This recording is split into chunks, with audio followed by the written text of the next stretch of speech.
Bugun biz Hiloluchka bilan Quvaga Qulupnoy polizga yo'l oldik. Bu lokatsiyani biz Instagramdagi obunachimiz orqali topganmiz. Ularning adres haqidagi gaplarni Shopir akaga qo'yib berdik. Mana hozir biz Quvaga yetib keldik. 7 Damas'ga chiqib, polizga yetib boramiz.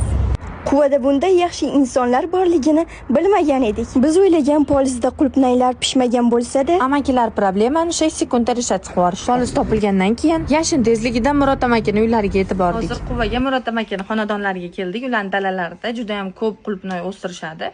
Hozir shuni sizlar bilan birga ko'ramiz. Qulupnoylarimizni ko'rasizlar, mehnatlarimizni ko'rasizlar. Toshdan orasidan shunaqa qulupnoylarni tizib yetishtiryapmiz-da. Murod amaki Quvadagi eng mashhur va mehnatkash dehqonlardan biri. Ularning oilasiga ko'pchilik havas qiladi. Ularning bog'larida deyarli hamma meva topiladi. Yo'l-yo'lakay pishgan giloslardan maza qilib bahramand bo'ldik. Bu mazali qulupnoylarni ko'rib ishtahalarimiz ochilgandan ochilib ketdi. Agar sizga ham eng arzon narxda sotishga yoki optimga qulupnoylar kerak bo'lsa, quyidagi raqamlarga bog'laning. Agar xohlasangiz borib yesangiz ham bo'ladi. Farzandlaringiz bilan borib uzib yeyishga nima yetsin, to'g'rimi? Bitta dublyaj qilib bering-chi endi. Multikda ovozdan. Bu atrofda bordir. Go'zal qulupnayzor.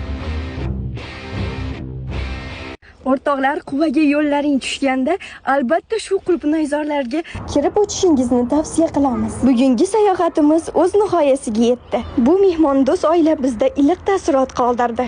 Adashib qolmasligimiz uchun Murod aka o'zlari bizni yo'l bo'yiga olib chiqib qo'ydilar. Yo'lda bo'lsa Jajji opa singillar bilan tanishib qoldik. Bu videoni Quvaning mehribon insonlarga yuborib qo'ying. Keyingi sayohatimiz qaysi joyga bo'lishini xohlardingiz? Kommentariyada yozib qoldiring.